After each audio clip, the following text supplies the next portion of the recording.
Hi, welcome back to part 3 on solving differentials. Today we're going to solve a very big problem for us. Now we've had this problem before this year where we had to solve for the temperature of a pizza. But today we're going to solve it from scratch, entirely from scratch, by using something called what's called Newton's law of cooling. Newton's law of cooling states that the rate of change, so we're talking about a derivative, the rate of change in temperature, so we're talking about the change in temperature of an object is proportional to the difference between the temperature of the object and the temperature of the surrounding medium. So the first thing we're going to do is we have to come up with an equation here. This is a derivative, so we have to come up with our derivative equation for this. So they're talking about the rate of change of temperature. So they're talking about the change in temperature with respect to time. Normally everything in calculus is with respect to time. So we would say d big T over little t. Now, so let's talk about what everything is right here, the variables. We obviously have a few variables. The first variable we're going to talk about is the temperature of the object itself. So that's what we're going to call big T right here. This is the temperature of the object itself. And then we also have to have something called the surrounding medium. Now I'm going to use the letter M for that one. That's going to be the temperature of the medium. Is it in air? Is it in water? Is it in what are we putting something in? Now, so when I write my derivative, it's going to be the change in the temperature with respect to time. Now, so when I want to write my first equation says, suppose that a room is kept at a constant temperature of 60 degrees. Well, this is the temperature of the room itself. This is the medium. This is what I'm putting the pizza in. The pizza is cooled from 100 degrees to 90 degrees in 10 minutes. The first question says, find a formula for the temperature of the pizza at time t. So I'm going to come up with my derivative right now. So the change in temperature with respect to time. My differential equation is going to equal, and this is what it says, is proportional. Remember from yesterday we talked about that proportional. It's going to be K times proportional to the difference between the temperature of the object and the surrounding medium. So difference means to subtract, so I'm going to take the temperature of the object minus the temperature of the medium, which is M. Now we already said what M is. It's going to be 60. So therefore d little t is going to be K t minus 60. Now, you will get a point for being able to write this.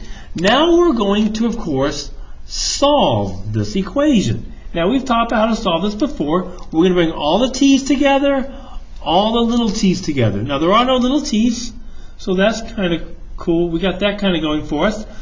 So when we separate our variables, we're going to get this 1 over t minus 60 dt equals k. Remember, keep the constant on the right side, dt. When we integrate, of course, we're going to use u substitution here. So u is t minus 60. Always check it just to see if you can plug anything in. U is dt, u is dt. So I'm not going to multiply anything by here. So this is going to become then the natural log of u, which is t minus 60, equal to kt plus c1. When we exponentiate, we're going to get the absolute value of t minus 60 equals e to the kt times e to the c1. Don't forget, let's write this down. Let e to the c1 equal c2. Write that down. Make sure you have that. And then I can therefore write this as the absolute value of t minus 60 equals c2 e to the kt. Solving it, we would get t minus 60 equals plus or minus C2 e to the kt, or t is plus or minus C2 e to the kt plus 60. And there's our general equation. Now notice we do have two variables to solve for. We have to solve for C2 and K. So let's go ahead and find those. Find C2 and K. So to get that, I need two conditions. So let's go up and see if we can find our conditions. They tell us that in 10 minutes the pizza went from 100 degrees to 90 degrees. So I set my table up, the time and the temperature. At t equals 0, the pizza is starting at 100 degrees. 10 minutes later, I know the pizza is at 90.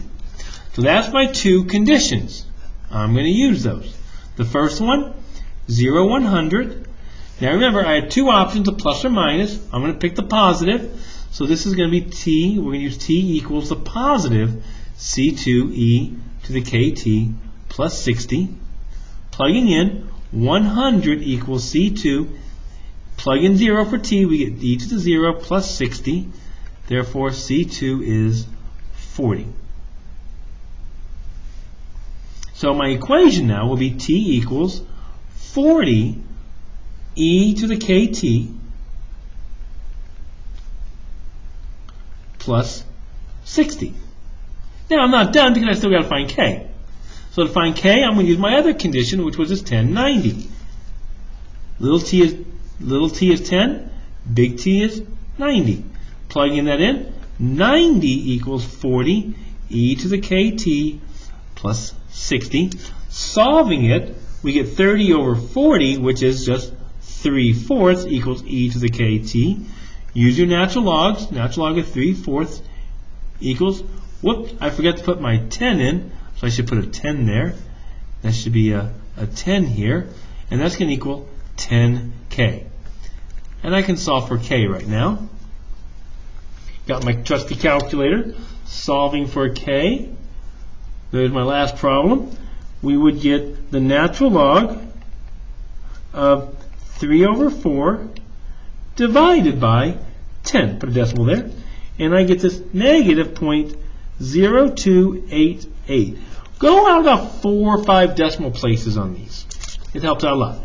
So therefore my equation, t would equal 40 e to the negative, this is my k value, negative 0.0288 t plus 60.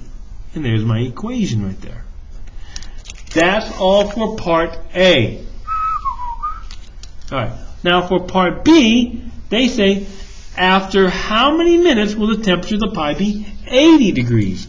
So they want me to find out what time t equals what when the temperature is 80 degrees.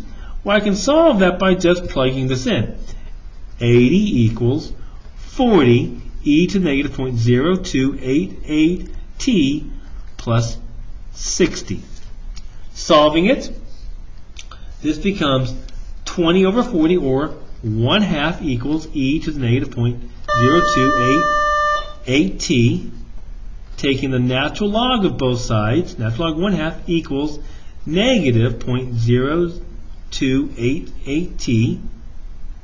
Take the natural log of both sides. Therefore, we can solve for t, and we're going to get about, if I plug this in, I type in the natural log of 1/2, divide that by negative 0.0288, and we get about 24 more minutes. So be careful. We get about 24.068 minutes. Right there. So, and this is how I eat pizza. I wait 24 minutes to when it's the perfect temperature right there. I hope you guys enjoyed the video. I'll see you guys later. Thank you. Bye-bye.